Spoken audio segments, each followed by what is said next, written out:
What's up, everyone? Tyler here with Spit with another video.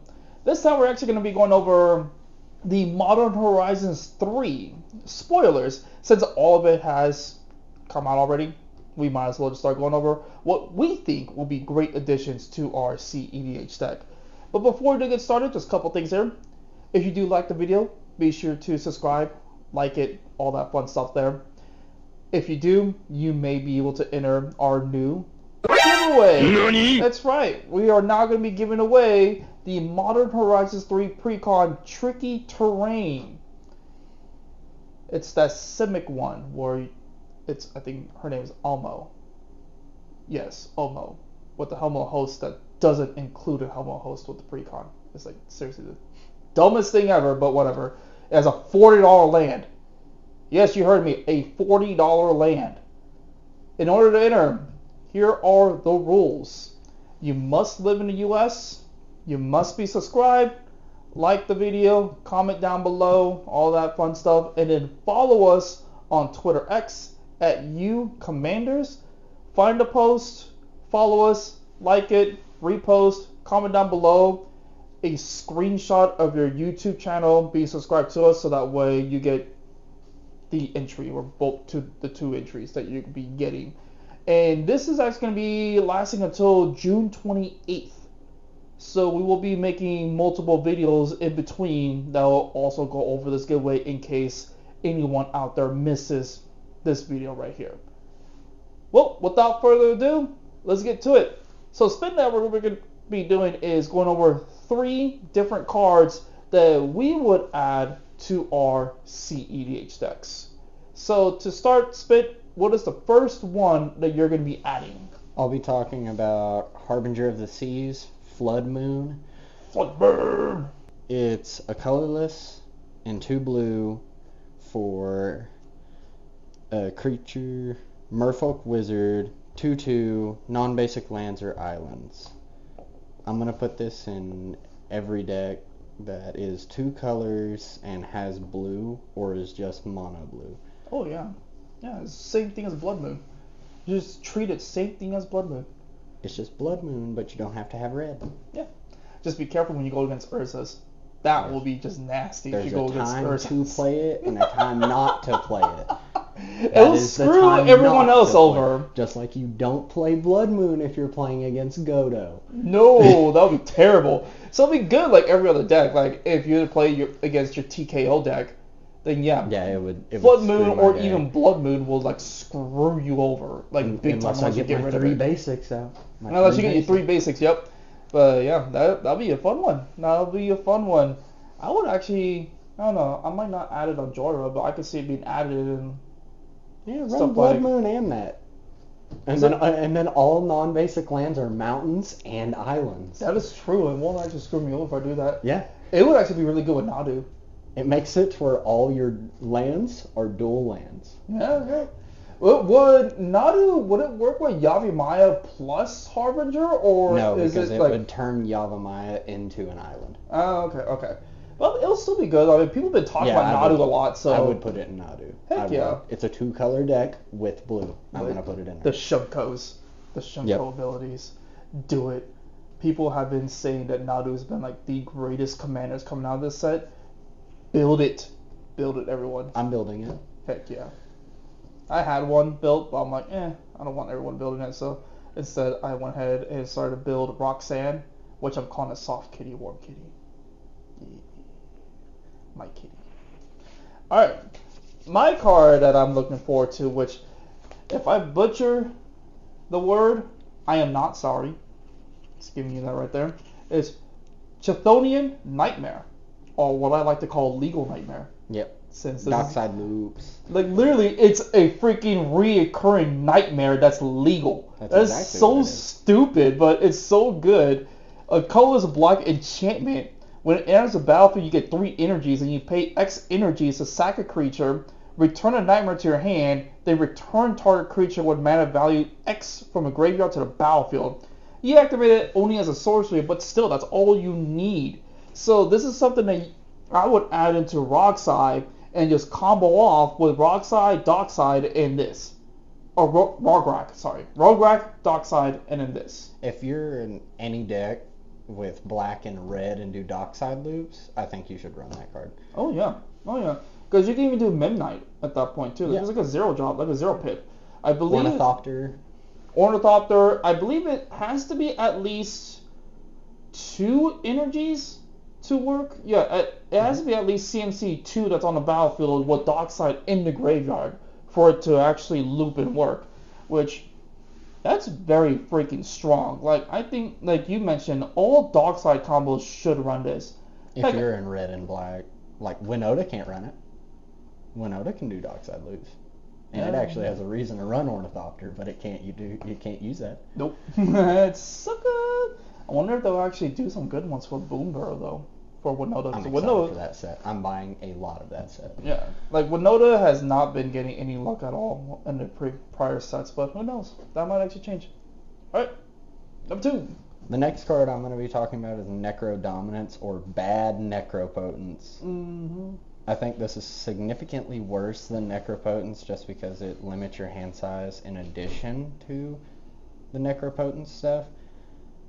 But I would still put this as just redundancy if I'm playing a deck that is solely relying on Necropotence and ad nauseam strategies. Like, I would put this in Rogsai. Yeah. Like, if I had a Rogsai deck, I would put this in Rogsai. Maybe Zur. I would put it in Zur. Yeah. I could see Zur using this. Because if you have a Necropotence in your hand with Zur, you attack with Zur, you grab Necro Dominance instead. So, I mean, you could do that. It's just your hand size, like you said. It'll be reduced out of 5. You plan on winning on your end step anyways, so it doesn't matter. That is true. Like, at least do that, please, if you do that. But, I mean, I'm still contemplating on building it, but who knows? Next up for me is Flare of Duplication. That's a good card. It is a great card. I think it's the best Flare. Though, like, the Flare of Denial is pretty good. Not a lot of people run or want to sacrifice their blue creatures to get that free counter. Versus Flare Duplication, you could run a lot of red creatures to sack with and be able to go off. Like, I'll be willing to sacrifice, like, even a Dockside to it. So that we could bring it back to... I'd sack Rograk. Yeah, Rograk to it. But bring it back with Underworld Breach. I could see it being useful for is someone else going to Ad Nauseam. Oh, yeah. You cast it, sacrificing Rograk or a red creature on your board. It's like, bye-bye, Dockside. And you get to copy Ad Nauseam. Have fun. You could be Ad Naus buddies. And then you can counter their Ad Naus if you Ad Naus into a Force of Will or a Force of Negation. Does that actually work like that? I think both would actually resolve. Theirs goes on the stack. Your Flare of Duplication goes onto the stack. Copying the Ad Nauseam, yours goes on top of the stack. Yours resolves first, then theirs resolves. Once you are done with yours, theirs goes back to the top of the stack, and then you can respond to it. Oh, I didn't know that you could do that. I didn't know that. That would actually be mean, honestly. Mean but funny. Ad Naus to a tutor. Yeah. Well, to a counter, and counter their Ad Naus. Yeah, like I would definitely run this in Jorah because Jorah has a lot of 0 drops. Ad Nauseam and Jorah? That'd be so good. That would be really good. The highest CMC is a Force of Will though. It is 5 drop, which really does suck when it comes to Ad Naus. But at the same time, I mean, Aether Flux Reservoir could bring you back if you want to add it. But then again, if you add Naus, there's really no point of adding Aether Flux Reservoir at that point. Right? Just do what you can and try not to kill yourself, which I'm probably going to kill myself a couple times in there just to do it, just so that way I can say, yay, I played Ad Naus, and I don't even run the colors, and I go on my own terms. Always go on your own terms. Alright, lastly. The next card I'll be talking about is Vexing Bauble. I think this is a staple in every single competitive deck, as long as you're not... Well, even if you're trying to do turbo stuff, I think that it's good. It's a colorless artifact, just costs 1 colorless. Whenever a player casts a spell, if no mana was spent to cast it, counter that spell. And it has pay 1, tap it, sacrifice it, and draw a card, just in case if you need to counter someone going for win. Yeah, I mean, I wouldn't I don't enjoy. I'll definitely have it on Atraxa. It's going in TKO. It should definitely go on TKO. Yeah. Definitely. I might maybe Atraxa, not Jorah. Jorah has way too many 0 pips for that. I think that Rogsai would run this. I think so. Rogsai would run it over.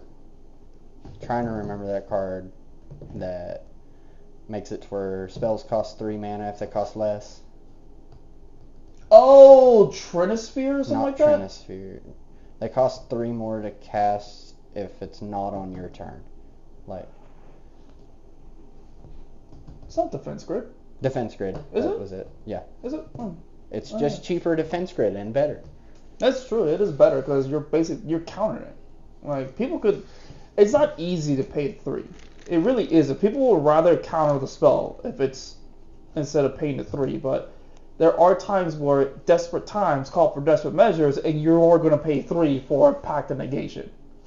You are. I would. If it meant that to stop you from winning, I'm going to do that. But Vexing Bubble is a great way to prevent people from stopping you to win. Like, for sure. Just start of your pre-combat main phase, put this out, and then just go for your win. Yeah, silence, just to be on the safe side. You're like, you know what? Beginning of my upkeep, silence, and then just go for it. Play this, and then silence. Then no one can do anything. Oh, yeah, that's true. They can't free counter your silence. See, and I have stuff like that with the tracks. I have Teferi, Grand Abolish Your Silence, Summervale, or... Gotta have all that protection. Yeah. Veil of Summer, Yeah, Autumn's Veil of Veil. I don't really run Autumn's Veil. I don't know either. Bad Veil of Summer. It's doo-doo. Like, there's a reason why Veil of Summer is more expensive. Alright, my last one. Might be the most obvious one that people should run in all their blue decks. Volatile Storm Drake. Yep. Well, it's not really legal, but it's cheaper Gilded Drake. I was gonna say legal. It's non-reserve list Gilded Drake. Yeah, it's not legal Nightmare. It's not that. But it's legal Gilded Drake. what I don't like about this one though is that it does have hexproof and from activate abilities and trigger abilities, so you can't just keep bouncing like you can with Gilded Drake. But it's still a good card. I mean, you can still exchange it with someone with a creature card that's getting really annoying. Like maybe you want your own Orcish Bowmaster and you don't run the colors, so you can swap it with the Storm Drake and use the 4 energies to keep it on the battlefield. Or if you have like a pesky stack piece out, like Archon of Maria, and you're like, I want to play more spells, you don't have to use the 4 energies. You can just give them a 3/2 and then just sacrifice stuff like that. Like, just get rid of all the pesky stuff. Or even with the beefier stuff, like let's say someone comes out with a Consecrated Sphinx. You're like, we don't want that. None of us want that, but here, you can have another flying creature. And then I'll just like say, nope. But if I had the energy to pay for it, I would definitely keep the Consecrated Oh, Sphinx. I would definitely keep it, yep. I would keep it and just deck myself out, because that's the boss's way to do it. But yeah, that's actually all 3 of them. Of course, if you like the video, again, subscribe, hit that like button, comment down below, all that fun stuff. Oh, and then one thing I did forget to mention in the beginning of the video, we are actually going to start doing cEDH gameplays. I did get all the parts needed to build a PC, plan on building it over this weekend when this video does come out. And for anyone who are interested in being part of our cEDH gameplay, come find us on Twitter X at UCommanders and just comment down on the post or any post of mine that mentions cEDH and say that you are interested, and I'll DM you any calendars and stuff like that once Spit and I actually start creating a calendar for everything and schedule everything out. Well, till next time, if it's your birth month, happy birth month. See ya!